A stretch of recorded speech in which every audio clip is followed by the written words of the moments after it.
여러분 5월 가정의 달 또 이제 마지막 주간을 보내고 있습니다. 여러분 가정은 태초부터 하나님께서 직접 세우신 최초의 공동체입니다. 외로워 보이는 인간을 행복하게 해주시려고 하나님 직접 디자인해서 세우신 공동체가 가정입니다. 그래서 지금도 하나님은 오늘 우리의 가정이 행복하기를 원하십니다.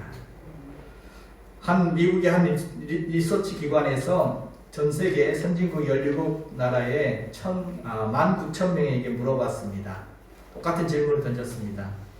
당신의 삶을 의미 있게 만드는 것이 뭡니까? 당신의 삶을, 여러분의 삶을 의미 있게 만드는 것이 뭡니까? 이 질문을 국가와 문화, 인종을 초월해서 이 질문을 던졌더니 압도적으로 1위로 나온 대답이 가족입니다 라고 대답했다는 거예요. 전 세계적으로 자신의 인생을 가장 의미 있게 만드는 게 뭐냐? 가족이다 라고 그렇게 대답했다는 것입니다. 그럼 그렇습니다. 대부분의 사람들은 행복한 삶을 위해서 제일 중요한 것이 가정의 행복이다 라고 말합니다. 그런데 가정의 행복, 다 이런 목표들을 갖지만 정작 우리의 가정의 행복 그냥 저절로 이루어지는 것은 아니죠. 어느 가정은 겉으로 보기에는 멀쩡한 것 같은데 속을 들여다보면 정말 갈등과 상처가 투성이고 남이 알지 못하는 아픔들이 많은 가정들도 분명히 있습니다. 여러분의 가정은 어떻습니까? 로드 아일랜드 대학에서 연구를 했는데 연구에서 가정에 대해 이렇게 이야기했습니다. 가정을 잘 살펴보니까 가정이 이렇더라는 것입니다. 가정은 사람들에게 가장 따뜻한 안식과 사랑을 경험하게 해주는 곳이면서 또 반대로 폭동이나 전쟁을 제외하고는 가정이 가장 위험한 장소이기도 하다 라고 이렇게 이야기했습니다. 그 연구 결과가 가정은 가장 안전하고 정말 사랑을 경험할 수 있는 그런 장소이기도 하지만 또 인간에게 가장 위험한 장소가 가정이라. 전쟁, 그런 폭동 그것을 제외하고 인간에게 가장 위험한 장소가 어디냐? 가정이더라. 마치 인생의 프레임을 제작하는 공장처럼 분노와 폭력과 갈등과 상처의 집합 장소가 가정이기도 하더라는 것입니다. 여러분의 가정은 어떻습니까? 여러분의 가정은 행복한 장소입니까? 아니면 전쟁터입니까? 예. 참, 알 수 없죠. 들여다보기 전에는. 근데 여기 참 행복해 보이는 한 가정이 있습니다. 오늘 본문에 나오는 이삭의 가정입니다. 5월 가정의 달을 보내면서 오늘 이 시간 이삭의 가정을 한번 살펴보면서 행복한 가정에 대해서 함께 은혜를 나누고자 합니다. 이삭의 가정은 참 행복해 보입니다. 오늘 이삭의 가정은 어떻게 행복한 가정을 이루어 갈 수가 있었을까요? 오늘 본문에서 보는 것은 이삭의 가정의 특징이 있습니다. 바로 이삭의 가정에는 바로 하나님이 함께 하시는 가정이었다는 것입니다. 하나님을 아버지로 모시는 가정이었다는 것입니다. 오늘 21절, 22절 다시 한번 보면 이삭이 그의 아내가 임신하지 못하므로 그를 위하여 여호와께 간구하며 여호와께서 그 간구함을 들으셨으므로 그의 아내 리브가가 임신하였더니 그 아들들이 그 태 속에서 서로 싸우는지라 그가 이르되 이럴 경우에는 내가 어찌할꼬 하고 가서 여호와께 묻자온대. 여호와께. 오늘 이삭은 자녀를 갖지 못하는 그 가정에 문제가 있었는데 그 문제를 어떻게 했다는 겁니까? 그 문제를 여호와 하나님께 맡겼다는 것입니다. 자녀를 달라고 하나님께 간구하고 기도했다는 것이죠. 그리고 또 이제 자녀를 가졌는데 또 그 태중에서 막 서로 싸우는 겁니다. 그래서 이 어찌할꼬 어찌할 바 알지 못할 때 또 하나님께 물었다는 것입니다. 여호와께 묻자고 해. 무슨 말입니까? 가정이 어려운 문제나 또 풀리지 않은 문제나 다 어떻게 했다는 것입니까? 하나님께 의논하고 하나님께 맡기고 하나님 도움을 구하고 이렇게 했다는 것이죠. 오늘 이 가정은 하나님을 가장으로 삼고 하나님과 함께 살아가는 가정이었다는 것입니다. 하나님을 인정하고 그리고 하나님 주시는 그 은혜와 축복을 누리며 살아갔던 가정이 오늘 이삭의 가정이었다는 것입니다. 여러분 그렇습니다. 이삭의 가정은 하나님을 아버지로 모시고 살아감으로 행복한 가정을 이루어갈 수가 있었습니다. 물론 어려움도 있었고 문제도 있었지만 오늘 그 가정의 어려운 문제도 하나님께 맡기며 하나님의 인도하심을 받으며 살아갔던 가정입니다. 여러분 혹시 저에게 묻는다면 목사님 어떻게 하면 행복한 가정을 만들 수 있습니까? 라고 묻는다면 저는 이렇게 대답해 드리겠습니다. 시작은 행복한 가정의 시작은 하나님을 우리의 가정의 주인으로 모시고 살아가는 데부터 시작됩니다. 여러분 온 가족이 하나님의 아버지를 모시고 하나님의 인생의 주인으로 모시고 인생의 길잡이를 모시고 하나님께 인생을 맡기며 가정을 맡기며 하나님의 그 은혜와 사랑과 평안과 축복 가운데 살아갈 때 가정의 행복이 시작될 줄로 믿습니다. 햇살이 비춰지면 꽃이 피는 것처럼 하나님의 은혜와 사랑이 가정에 비춰질 때 그 가정에도 행복의 꽃이 피게 될 것입니다. 그래서 시편 16편에 보면 이렇게 말씀하고 있습니다. 같이 한번 보겠습니다. 내가 여호와를 항상 내 앞에 모시며 주의 앞에는 충만한 기쁨이 있고 주의 오른쪽에는 영원한 즐거움이 있나이다. 아멘. 하나님을 항상 내 앞에 모시고 살아갔더니 뭐가 있다는 것입니까? 하나님 모시고 함께 살아갔더니 충만한 기쁨이 있고 영원한 즐거움이 있다. 한마디로 행복이 있다는 것입니다. 하나님은 우리의 가정에 항상 모시고 살아갈 때 오늘 우리의 가정에도 이러한 충만한 기쁨과 영원한 즐거움과 참된 행복이 우리의 가정에도 넘치게 될 줄로 믿습니다. 프랑스의 물리학자의 수학자인 파스칼은 이런 말을 했습니다. 이 세상에서 제일 행복한 사람은 누구냐? 마음에 하나님을 모시고 살아가는 사람이다. 행복한 가정은 어떤 가정이냐? 하나님을 모시고 살아가는 가정인 줄로 믿습니다. 미국의 16대 대통령이었던 아브라함 링컨도 이렇게 말했습니다. 행복은 우리 안에 있는 것이 아니다. 그렇다고 우리 밖에 있는 것도 아니다.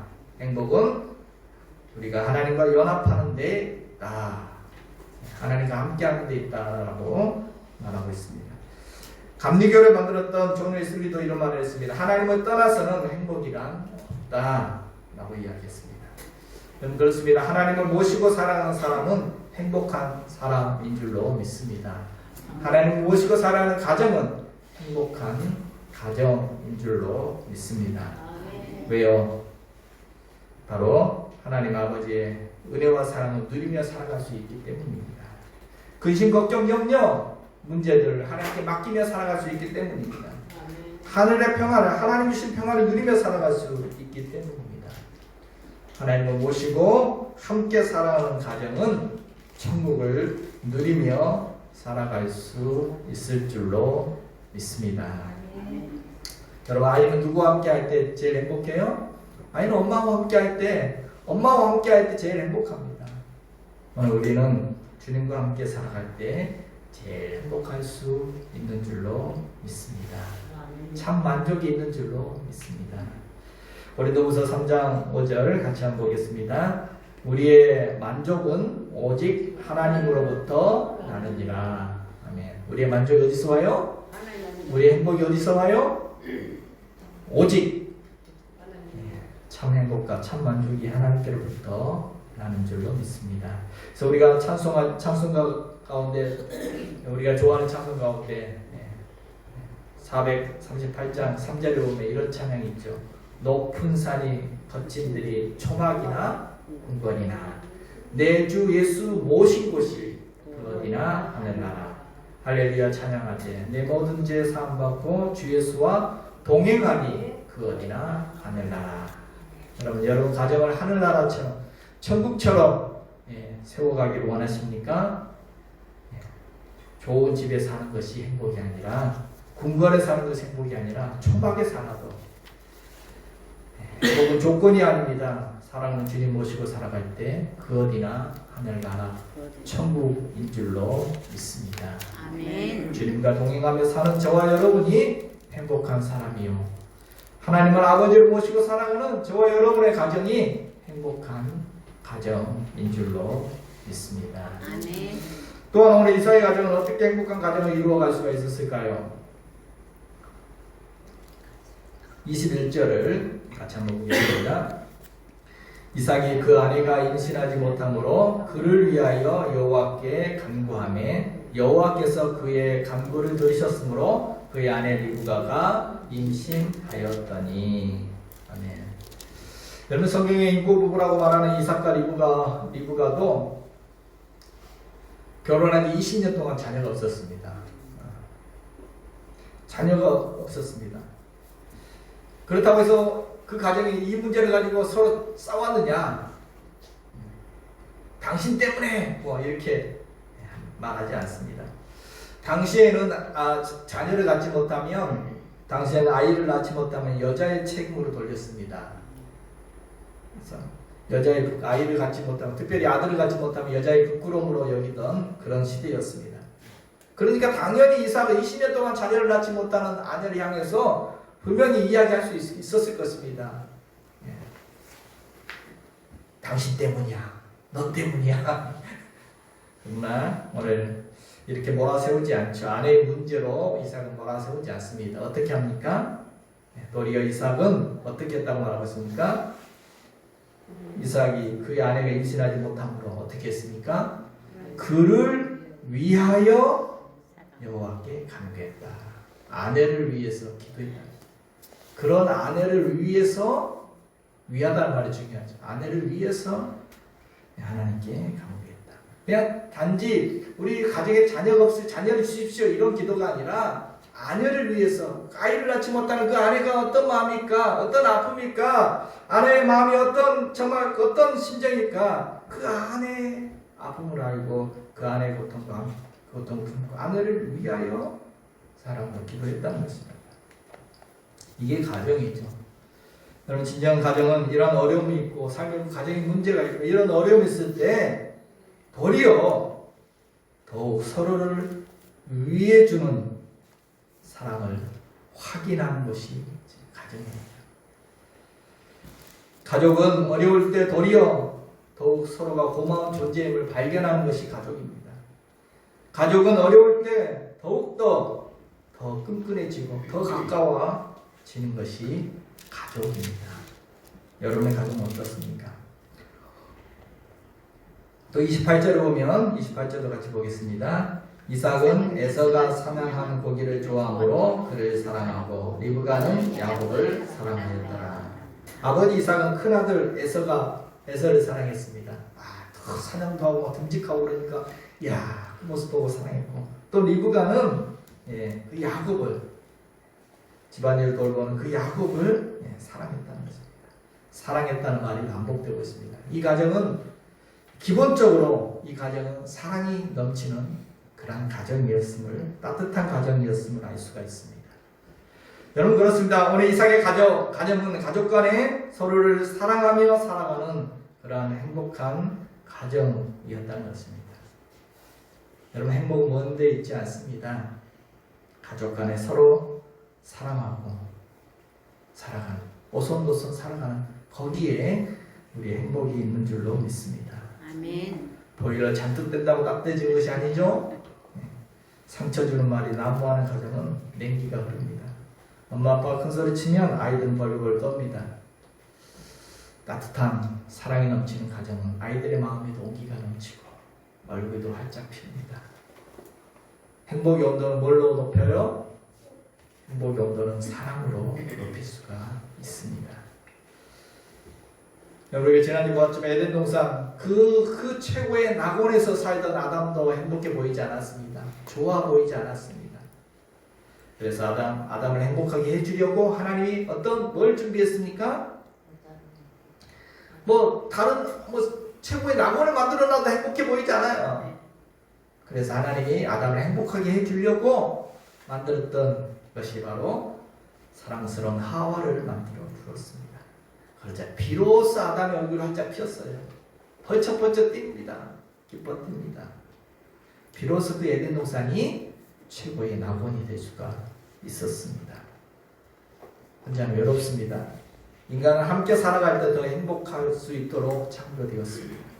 함께하면 더 따뜻합니다. 함께하면 더 살만납니다. 함께하면 더 행복합니다. 사랑하는 사람과 함께 살아가는 그곳이 진정한 낙원인 줄로 믿습니다. 아멘. 가정은 사랑으로 행복합니다. 가정은 사랑으로 낙원이 됩니다. 그래서 잠언 15장 17절에 이렇게 말씀하고 있습니다. 같이 한번 보겠습니다. 채소를 먹으며 서로 사랑하는 것이 살진 소를 먹으며 서로 미워하는 것보다 나으니라. 어떤 가정이 더 행복한 가정이에요? 소고기 먹으면 가정이 행복한 가정이 아니라 풀만 먹어도 서로 사랑하는 가정이 행복한 가정이다. 행복은 소위에서 오는 것이 아니라는 것입니다. 서로 사랑하는 데서 행복이 온다는 것입니다. 서로 미워하는 가족, 그 가정은 그것이 바로 지옥입니다. 서로 사랑하는 가정, 그것이 바로 천국입니다.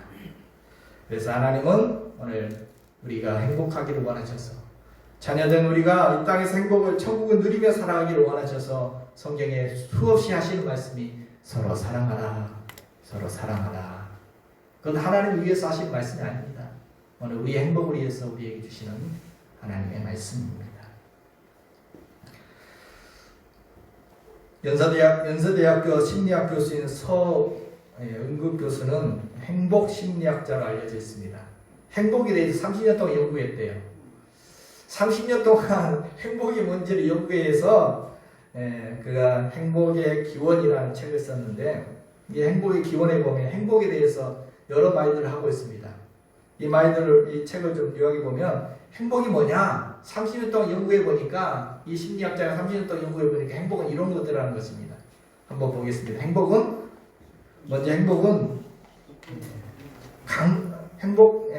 기쁨의 강도가 아니라 빈도. 무슨 말이냐? 큰 기쁨 한번 맛봤다고 행복한 것이 아니라는 것입니다. 작은 기쁨이라도 자주 기쁨을 맛보는 것이 더 중요하다는 것이죠. 또 행복은 목표가 아니래요. 흔히들 말하죠. 왜 일하십니까? 행복해지려고 일합니다. 행복해지려고 지금 막 땀 흘리고 노력하고 있습니다. 행복은 나중에 목표가 아니라는 것입니다. 지금 행복하게 살아가는 게 중요한 것입니다. 또 행복은 아이스크림과 비슷하대요. 아이스크림과 비슷하대요. 잠시 달콤하고 즐겁긴 하지만 반드시 녹는다는 것입니다. 행복에는 냉장고가 없다는 것입니다. 한번 행복 누렸다고 해서 그것이 계속 지속되는 것이 아니라 유효기간이 있어요. 행복이 또 녹아버려요. 그 달콤했는데 또 사라져. 그래서 자주 맛보는 것이 중요하다.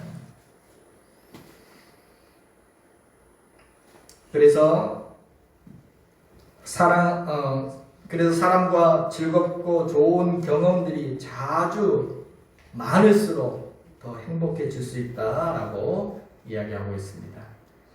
또 서은국 교수는 행복은 생각이 아니라 경험이다라고 이야기합니다.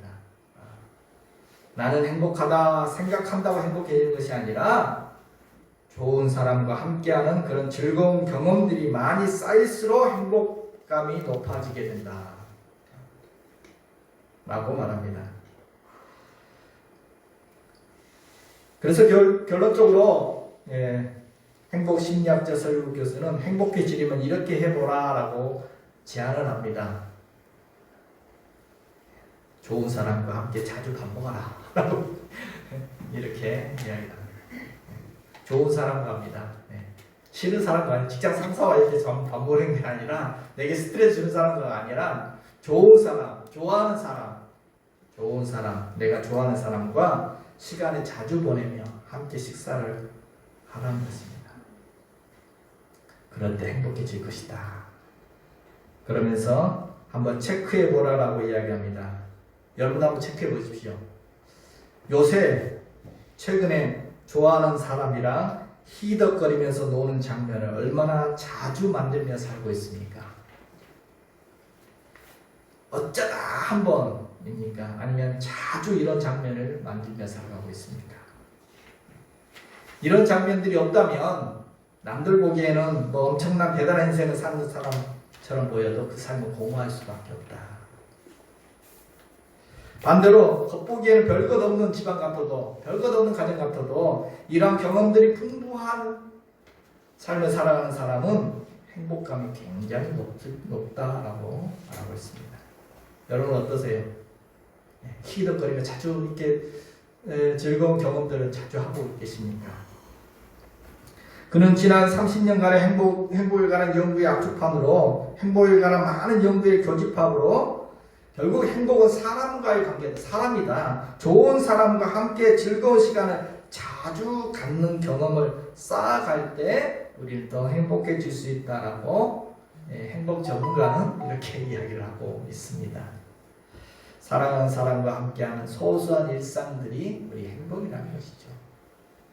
뭐 로또 당첨돼야 행복한 게 아니라 무슨 뭐 세계 일주를 해야 뭐 여행을 해야 행복한 것이 아니라 사랑하는 가족과 더 많은 시간, 더 많은 즐거운 시간들을 함께 사랑을 나눌 때 더 행복해질 수 있다는 것입니다.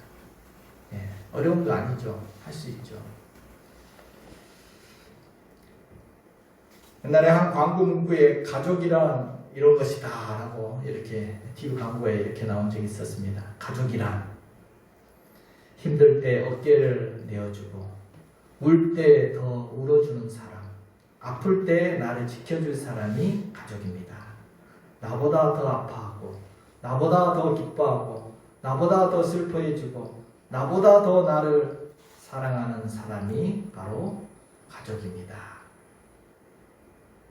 그렇죠. 이게 가족이죠. 이런 사랑이 있는 곳이 가정이죠. 서로 사랑하며 살아갈 때 우리의 가정은 더 행복해질 줄로 믿습니다. 아멘. 서로 사랑하며 살아갈 때 우리의 가정은 더 따뜻해질 것입니다. 서로 사랑하며 살아갈 때 우리의 가정은 더 살만나게 될 줄로 믿습니다. 아멘. 그러므로 6월 가정의 달을 보내며 행복한 가정을 세워가기 위해 우리는 어떻게 해야 할까요?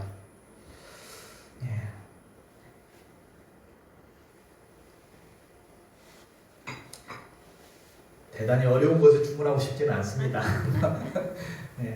먼저 주님 안에서 지금이 가장 행복한 때임을 믿고 그 행복을 누렸으면 좋겠습니다. 언제 행복할 때다고요? 지금. 물론 서인국 교수는 행복은 생각이 아니라 경험에서 온다라고 이야기하지만 그러나 먼저 생각을 한번 바꿔보십시오. 행복도 어떻게 보면 주관적인 것입니다. 사람마다 행복에 관한 생각도 다릅니다. 생각하기 나름일 수도 있습니다. 똑같은 환경 속에서 똑같은 상황 속에서도 만족하며 감사하며 행복해하는 사람이 있는가 하면 불평하고 원망하는 사람도 분명히 있습니다. 여러분 상황을 바꾸고 환경을 바꾸기는 참 어렵습니다. 지금 이것만 바꾸면 이것만 좀 채워지면 행복할 텐데 근데 이게 채우는데 쉽지 않습니다. 이거 당장 여러분 행복해질 수 없습니다. 그런데 먼저 생각을 먼저 바꿀 수 있습니다. 신명기 33장 29절 우리 같이 한번 보겠습니다. 이스라엘이여 너는 행복한 사람이로다. 여호와의 구원을 너같이 얻은 백성이 누구냐. 너 자리에 여러분 이름 한번 넣어보십시오. 여러분 가정을 넣어보십시오. 나는 행복한 사람이다. 이거 모세가 이스라엘 백성들에게 한 말이거든요. 이스라엘 백성들이 향해서 너희들은 행복한 사람이야 라고 지금 알려주고 있는 것입니다. 왜 행복한 사람이라는 것입니까? 지금 뭐 좋은 환경이 있으니까 행복한 사람이라는 것입니까? 이 신명기서는 이스라엘 백성들이 40년 동안 광야 생활하고 나서 가나안에 들어가기 직전에 했던 이야기입니다. 광야에서 40년, 그 사막에서 40년 동안 세월을 보내고 있던 그들을 향해서 우리 모세는 너희들은 행복한 사람들이야. 좋은 환경 때문이 아니라는 것입니다. 하나님의 구원 얻은 백성이 있기 때문에 너희는 하나님의 사랑과 은혜를 누리며 살아가는 사람들이기 때문에 너희는 행복한 사람이라고 지금 이야기해 주고 있는 것입니다. 또 그렇다고 해서 이제 광야를 지나서 이제 가나안 땅에 젖과 꿀이 흐르는 가나안 땅에 들어가면 너희가 행복해질 것이다 라고 이야기한 것도 아닙니다. 지금 너희는 행복한 사람이라는 것입니다. 그렇습니다. 오늘 우리는 이미 행복한 사람들인 줄로 믿습니다. 아멘. 이삭의 가정을 볼까요? 여러분 이삭의 가족도 행복한 순간들이 참 많았습니다. 그때 행복했습니다. 창세기 24장 67절을 보면 같이 한번 보겠습니다. 이삭이 리브가를 인도하여 그의 어머니 사라의 장막으로 들이고 그를 맞이하여 아내로 삼고 사랑하였으니 이삭이 그의 어머니를 장례한 후에 위로를 얻었더라. 아멘. 이삭이 리브가를 아내로 맞이하여 결혼하는 장면입니다. 어머니가 돌아가셨습니다. 그래서 큰 슬픔 가운데 있었는데 그때 리브가를 만나게 되었습니다. 그런데 어떻게 되었다고요? 어머니 돌아가신 후에 외롭고 슬펐던 이 이삭이 리브가를 만나고 나서 리브가를 아내로 맞이하고 나서는 큰 위로를 얻었다는 것입니다. 새 힘을 얻었다는 것입니다. 그 어머니 비었던 그 장막 어머니 방에 이 아내를 크게 모셔놓고 위로를 얻었다는 것입니다. 신혼의 그 기쁨으로 어머니를 잃은 슬픔을 다 잊고 사랑하는 아내와 함께 행복한 생활을 하게 되었다는 것입니다. 또 오늘 본문 21절에 보면 이삭이 그 아내가 임신하지 못함으로 그를 위하여 여호와께 간구하며 여호와께서 그의 간구를 들으셨으므로 그 아내 리브가가 임신하였더니 이때 또 얼마나 기뻤겠습니까? 20년 동안 아이를 갖지 못했던 가정입니다. 그런데 드디어 하나님께서 아이를 갖게 해주셨습니다. 임신했다는 소식을 들었을 때 또 얼마나 기쁘게 행복했을까요? 여러분 한번 생각해 보십시오. 얼마나 정말 감사하고 감격했을까요? 또 오늘 24절 26절에는 그 햇사날 기한이 참에 태에 쌍둥이가 있었는데 리브가가 그들을 낳을 때 이삭이 60세였다. 10달 동안의 임신에 10달 동안 또 기다렸다가 드디어 아이를 낳았을 때 그 기쁨, 그 행복 정말 하늘을 날듯이 기뻤을 것입니다. 그것도 하나가 아니라 쌍둥이를 낳았습니다. 쌍둥이를 양쪽에 품에 안고 그 행복감 이루 말할 수 없을 것입니다. 그것도 이삭의 나이 몇 세? 60세에 아이를 낳아 품에 안았으니 정말 그 기쁨 얼마나 더 컸겠습니까? 그 아이들이 또 커가는 모습들을 보면서 그 재롱을 보면서 그 가정에 정말 웃음소리가 끊이지를 않았을 것입니다. 또 보면 27절에 보면 그 아이들이 장성함에 에사는 익숙한 사냥꾼이었으므로 뒷사람이 되고 야곱은 조용한 사람이었으므로 장막이거든. 이때 아이들이 장성해서 에서는 이제 막 나가서 사냥을 해와서 아버지 드세요 하고 막 사냥을 해오고 야곱은 집안일을 좋아해서 막 음식을 만들어서 어머니 아버지 드세요. 그 아들들의 장성한 모습들을 보면서 얼마나 또 흐뭇했겠습니까? 얼마나 뿌듯했겠습니까? 든든했겠습니까? 또 다른 행복감이 밀려왔을 것입니다. 이처럼 행복이라는 것은 다 똑같은 것이 아닙니다. 신혼의 행복이 있고 오랜 기다림 중에 자녀를 낳았을 때 또 그 행복이 또 다른 행복이 있습니다. 또 그 아이들을 키우면서 느끼는 때 그 재롱을 보면서 느끼는 행복도 또 다릅니다. 또 그 아이들이 장성해서 그 흐뭇하게 바라보며 새로운 가정을 이루어가는 모습들을 보면서 또 행복도 다를 것입니다. 여러분 인생은 그때 행복이 다릅니다. 행복의 종류도 다양합니다. 아니 그때만 누릴 수 있는 행복이 있습니다. 그 시간이 지나버리면 누릴 수 없습니다. 그때만 누릴 수 있는 행복이 있습니다. 여러분 나중에만 나는 행복해질 거야. 지금 행복 지나버리면 이 행복은 지나버립니다. 그때만 누릴 수 있는 행복이 있습니다. 인생은 지금만 누릴 수 있는 행복이 있기 때문에 어떻게 보면 우리는 항상 행복할 수 있습니다. 아니, 지금이 가장 행복한 때이기도 합니다. 그 행복 놓치지 말고 지금 누릴 수 있는 행복, 지금 누리십시오. 저도 생각해 보니까 행복했던 시간들이 참 많았던 것 같습니다. 그때 행복했습니다. 그때 행복이 달랐습니다. 저는 신학대학원 2학년 때 결혼했습니다. 학교 다니면서 결혼했는데 가정을 처음 이루었습니다. 비록 반지하에서 시작했지만 정말 꿈같은 신혼생활이었습니다. 또 아이를 낳았을 때 그 기쁨 얼마나 정말 감격했는지 모릅니다. 아내도 울고 저도 울었습니다. 또 아이가 자라는 모습들을 보면서 그 재롱을 보면서 또 얼마나 행복했는지 모릅니다. 신대원 수업을 마치면 끝나자마자 아차산 고개를 넘어서 집으로 뛰어갑니다. 중곡동에 집이 있었기 때문에 아차산 고개를 넘어가야 돼요. 수업 끝나자마자 아차산 고개를 넘어갑니다. 나를 기다리는 사랑하는 아내, 토끼 같은 아이들이 있는 집으로 뛰어가던 기억이 지금도 생생합니다. 아이들이 유치원 가고 또 초등학교 또 중고등학교 대학 가는 모습들을 보면서 성장해가는 모습을 지켜보며 또 그때 또 다른 행복이 있었습니다. 얼마나 감사하고 행복한 나날들이었는지 모릅니다. 그리고 이제 또 장성해서 또 취업도 하고 결혼도 하고 새로운 가정도 이루어가는 모습들을 보면서 또 얼마나 흐뭇한지 모릅니다. 돌아보면 그때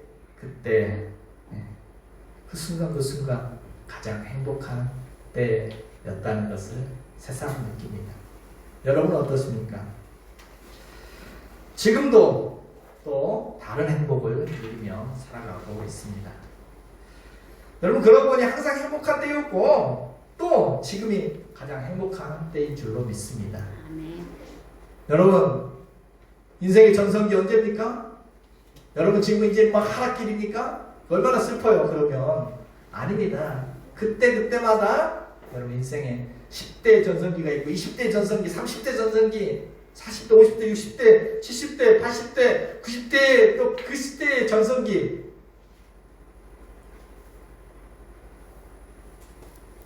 사람들은 늘 저 건너편을 동경해요. 저 건너편이 좋아 보여. 남의 떡이 커 보여. 도시에 살면서 너무 바쁘고 힘들게만 살다가 이제 모처럼 한적한 곳으로 여행을 떠납니다. 관광버스를 타고 여행을 떠나면서 창밖에 보니까 그 시골 사람들이 유유자적하며 일하는 것처럼 보여요. 그래서 이렇게 말하죠. 야, 나도 다 때려치고 농사나 지을까? 저 사람들처럼 이런 말 들어보셨죠? 다 때려치고 농사나 지을까? 꽤 좋아 보이니까. 그런데 또 반대로 농사 짓는 사람은 그 관광버스 지나가는 모습 보면서 뭐라고 이야기해요? 야, 저 사람들은 어쩜 저렇게 팔자가 좋아서 저렇게 놀러 다니까. 나는 이렇게 힘들게 일하는데. 무슨 말입니까? 건너편 세계가 더 좋아 보여요. 더 행복해 보여요. 남의 떡이 더 커 보여요. 그렇지 않습니다. 나만 누릴 수 있는 행복이 있습니다. 전셋집, 월셋집을 전전하다가 결혼 10년 만에 내 집을 장만한 한 부부가 있습니다.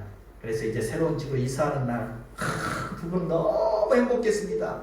야, 이제 내 우리 집이 생겼다라고 너무 행복했는데 더 바랄 게 없었는데 그런데 그 행복이 6개월 만에 깨지고 말았습니다. 이유는 직장 후배 집들이에 초대를 받았는데 돌아오는 길에 초대 받아 갔다가 돌아오는 길에 이 부부는 대판 싸웠습니다. 이유도 모르고 싸웠습니다. 왜요?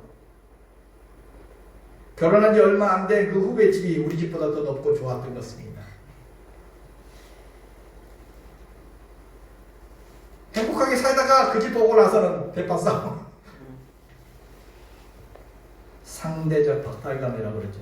그래서 현대사회를 풍요 속의 빈곤이라는 이야기를 합니다. 많이 가졌는데도 늘 부족하다는 것이죠. 채워지지 않는다는 것이죠. 항상 행복은 저쪽에 있는 것처럼 동경합니다. 내게 주어진 행복을 누리지 못하며 살아갑니다. 야, 연봉 1억인 사람 얼마나 행복할까? 야, 아파트 50평에 사는 사람 얼마나 행복할까? 여러분, 사람들이 생각하기에 저 사람은 정말 행복해 보여 하는 그런 사람도 사실 실상 만나서 이야기해보면, 속 이야기해보면 다 나름대로 근심 걱정이 있습니다. 근심 걱정 없는 사람 없고 괴로움 없는 사람 없습니다. 물론 우리가 누군가를 동경하고 살아간다는 것은 삶의 활력이 되기도 하고 또 더 노력할 수 있는 동기가 되기도 합니다. 그렇지만 그런 마음 때문에 오늘을 충만하게 누리지 못하고 살아가는 경우가 많습니다. 지금 내게 주어진 것을, 그 행복을 놓쳐버리고 살아갈 때가 많습니다. 아닙니다. 오늘 나에게 주어진 내 삶의 이 자리, 내 가정, 내 일터, 하나님이 우리에게 주신 그것이 아름다운 것입니다. 믿음의 눈으로 바라보면 지금 내게 주어진 삶 속에서 우리는 만족하며 행복을 누리며 살아갈 수 있습니다. 아멘. 여러분, 지금이 가장 행복한 때인 줄로 믿습니다. 아멘. 지금이 여러분 인생의 전성기입니다. 예, 아멘. 여러분, 지금이 전성기입니다. 내 인생 지금만 누릴 수 있는 행복이 있습니다. 지나버리면 놓쳐버립니다. 지금만 누릴 수 있는 그 행복, 지금 누릴 수 있습니다. 조진국 작가가 그의 에세이지 외로움의 온도라는 책에서 이런 말을 했습니다. 행복은 결코 그때에 있지 않다. 그리고 언젠가에도 없을 것이다. 지금 내가 앉아있는 이 자리, 지금 나와 같이 있는 이 사람, 지금 내가 갖고 있는 이것들에만 행복이 있다. 행복은 그때, 여러분, 행복을 자꾸 추억하면서 그때 행복했었는데 아닙니다. 또 행복을 자꾸 동경하면서 언젠가는 행복해지겠지. 아닙니다. 지금 내 자리, 지금 나와 함께하는 그 사람, 지금 내가 갖고 있는 그것, 이 속에 행복이 있습니다. 과거의 추억도 아니라 미래의 기대도 아니라 지금 우리 행복을 누리면서 살아갈 수 있습니다. 아멘. 미국의 시인 제임스 오펜하임은 이런 말을 했습니다. 어리석은 자는 멀리서 행복을 찾고 현명한 자는 발치에서 행복을 키워간다. 멀리서 행복을 찾지 말고 탕자처럼 먼 나라에 행복이 있는지 알고 가자. 내 아버지 집에 행복이 있습니다. 내 발치에 가까운 곳에 우리는 행복을 키워갈 수가 있습니다. 디모데전서 4장 4절에도 하나님께서 지으신 모든 것이 선함에 감사함으로 받으며 버릴 것이 없나니, 완벽한 것은 없습니다. 100% 완벽한 삶은 없습니다. 100% 완벽한 남편 없습니다. 100% 완벽한 아내 없습니다. 100% 완벽한 자녀도 없습니다. 100% 완벽한 교회도 없습니다. 다 장단점, 좋은 점도 있지만 또 단점도 있습니다. 어떻게 하면 돼요? 헤아려 선한 것을 취하면 감사함을 받으면 됩니다. 버릴 것이 없습니다. 행복은 조건이나 환경이 있는 것이 아니라 나와 함께 하시는 하나님 때문에 우리는 행복할 수 있습니다. 아멘. 또한 사랑하는 가족들과 사랑하는 사람들 때문에 우리는 행복할 수가 있습니다. 아멘. 그래서 다윗은 이렇게 고백합니다. 오늘 이 고백이 오늘 저와 여러분의 고백이 되기를 소망합니다. 10편 16편 6편 6절 같이 한번 보겠습니다. 내게 줄로 지어준 구역은 아름다운 곳에 있으며 나의 기억이 실로 아름답도다. 하나님이 여러분에게 지어준 구역, 여러분에게 주신 삶의 그 자리 아름답습니다. 하나님이 내게 주신 가정, 하나님 내게 주신 그 삶의 자리가 아름답다라고 바라보시면 우리는 그 속에서 행복을 찾아 누릴 수 있을 줄로 믿습니다. 아멘. 우리가 가정의 달이 되면 우리가 늘 부르는 찬송가가 있죠. 정영택 선생님이 이 목사님이기도 하시고 소설가이기도 하는 이 정영택 선생님이 가사를 썼고 구두의 선생님이 작곡한 찬송가 559장 사찰의 봄바람 불어 있고 이 찬송 우리가 가령이다는 늘 부르죠. 가사가 매우 신앙적입니다. 아마도 목사님이 지어서 그런 것 같습니다. 사철의 봄바람 불어있고 하나님 아버지 모셨으니 믿음의 반석도 든든하다. 우리 집 즐거운 동산이라. 2절은 어버이 우리를 고이신단 말은 사랑한다는 말입니다. 우리를 귀하게 여기고 예쁘게 여기고 사랑한다는 말입니다. 동기들 사랑에 뭉쳐있고 형제자매들은 사랑에 뭉쳐있습니다. 기쁨과 서름도 같이 하니 한간의 초가도 천국이라. 단칸 초가집도 거기가 천국이라는 거죠. 3절은 아침과 저녁에 수고하여 다 같이 일하는 온 식구가 한 쌍에 둘러서 먹고 마셔 여기가 우리의 낙원이라. 고마워라 임마누엘. 예수만 섬기는 우리 집 고마워라 임마누엘. 복되고 즐거운 하루. 정말 행복한 믿음의 가정 모습이 아닙니까? 오늘 이 가사 그대로 실현되어지는 우리의 가정들이 되기를 소망합니다. 아멘. 우리 모든 성도님들의 가정도 이런 행복한 믿음의 가정을 이루어 가시기를 주님의 이름으로 축복해 드립니다.